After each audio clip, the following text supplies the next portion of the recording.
What it do, homies? It's your boy Dave, and I'm back today.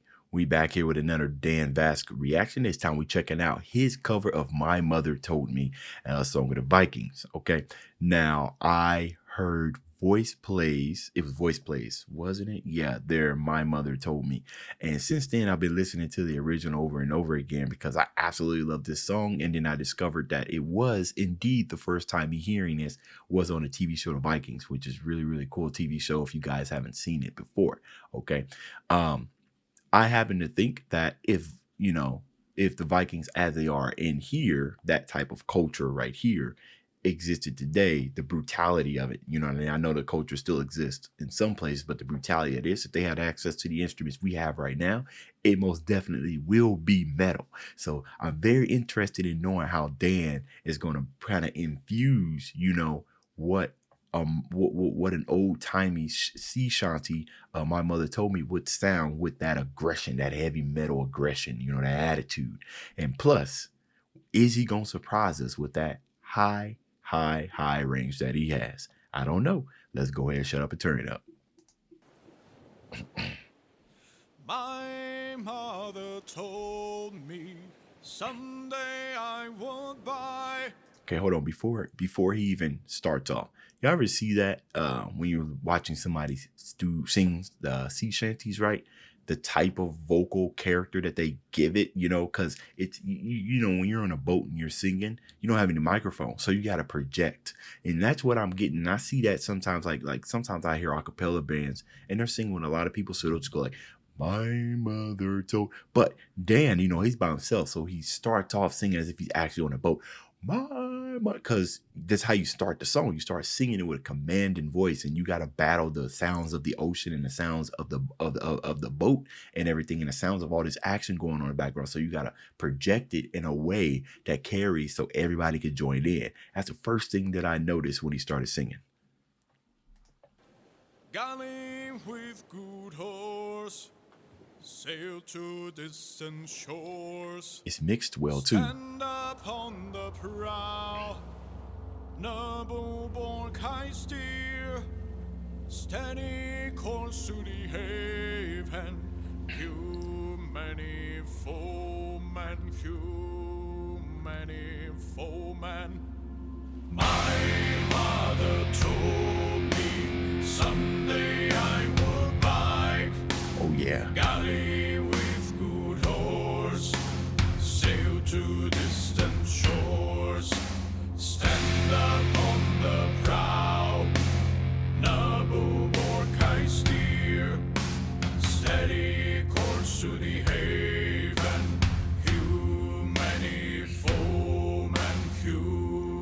Many foemen.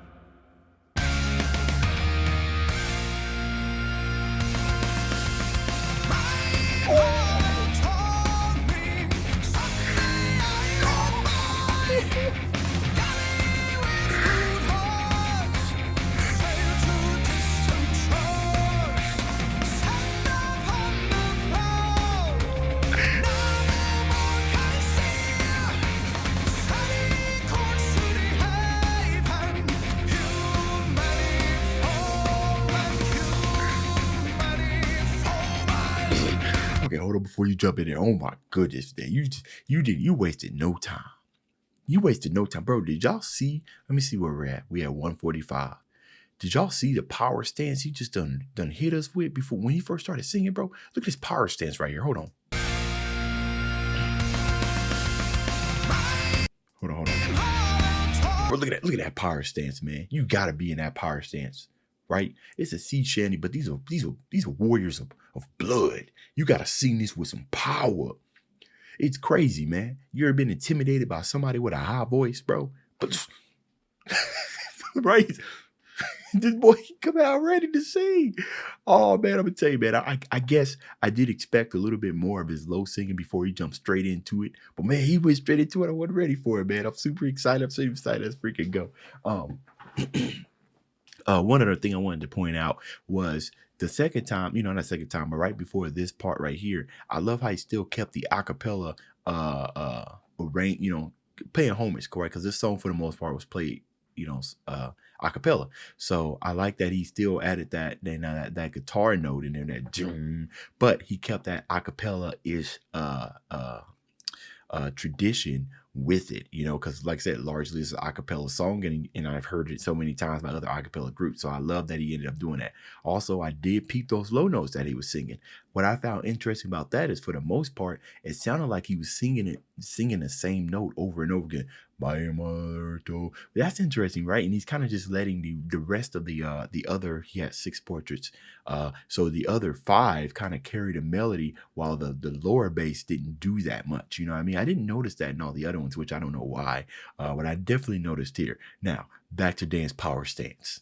See how he just commands your attention.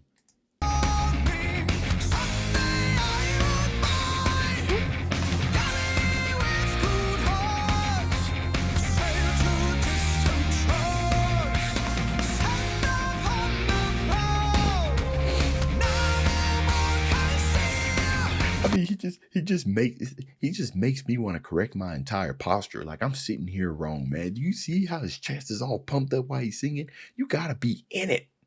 You can't sissy sing this song. You know what I mean? You gotta go hard. Pause. You gotta come with stoic energy, aggression. That's what I'm talking about, baby.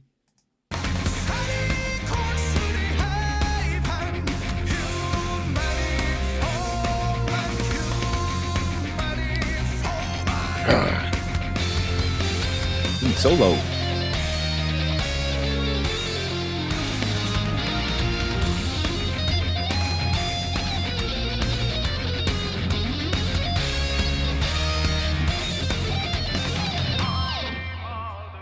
You know what's interesting? I'm getting some and I'm getting Gaelic vibes. It's almost like the tune is giving me some type of Gaelic power metal vibes. I could be wrong though, but the tone of the guitar, that's what it's giving me, power metal.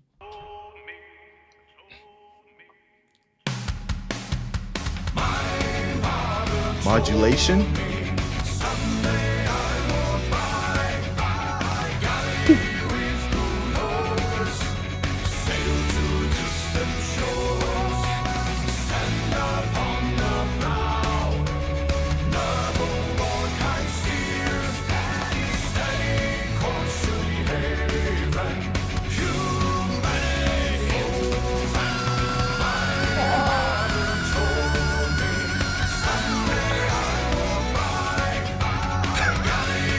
Hold on. Bro, Dan is having way too much fun in here, bro. Do y'all see how he's rocking that microphone like he got a sledgehammer in his hand? Look at this.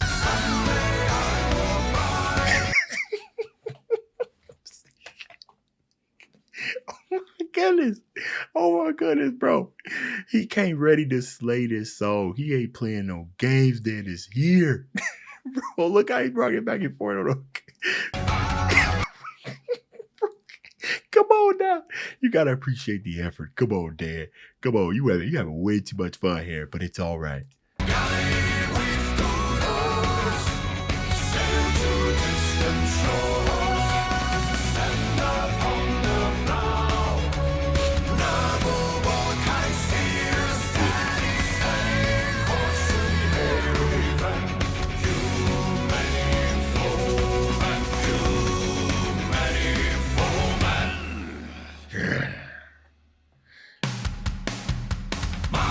Yeah, absolutely amazing. Absolutely amazing. And one thing that I love to try to look out for is sea shanties, for the most part, weren't all that complicated. They may have like a chorus, but most of the time in sea shanties, things were repeated over and over again, right? It was more about the morale boosting and kind of the togetherness and the joining of voices to kind of strengthen morale than it was about complexity of lyrics. So when we come here to modern day, right, where we got, depending on who you ask, some of the mainstream pretty much sounds dumbed down, but it's a little, just a tiniest bit more complex than what sea shanties was. I guess it depends on the sea shanty. There probably are complex ones out there, but we're specifically talking about this song. You got to find a way to change it up. We seen Dan do that at the beginning, which is what I was just telling you guys about, where he was making it sound like he was actually on shore, not shore, on a boat singing, right? That my mother told me. And then we heard it again back when he was Vikinging his way in front of that mic, where he kind of made his voice sound like it was like played from a radio. These things are important, right? Because when it comes to repetition, you got to add some type of different character, some type of color, some type of different arrangement in there to make it still sound interesting. So those are another things that I noticed. And of course, he was just all aggressive, real manly in this, and we love to see that when we talking about some Viking stuff, right? Ruin that rage, baby. I'm telling you, each time you listen to Dan, you go forget about that rage. He knows how to make you forget about it too. He'll just be sitting down there playing in the deep, dark dungeons with the dragons before he tells you, oh yeah, that's right, I could ride this dragon too. And then he takes off to the skies and you just look it up like, excellent cover, Dan. I expect nothing less, man. Absolute goat at these metal covers. You are definitely becoming like my favorite solo kind of cover artist. Not necessarily aqua band, but just like cover artist solo. You're definitely becoming my favorite, man. I absolutely love the presence. I love the originality that you kind of throw into these covers. Excellent all around, baby. That's the end of this video. If you enjoyed the content, leave a like and subscribe. Dave's out.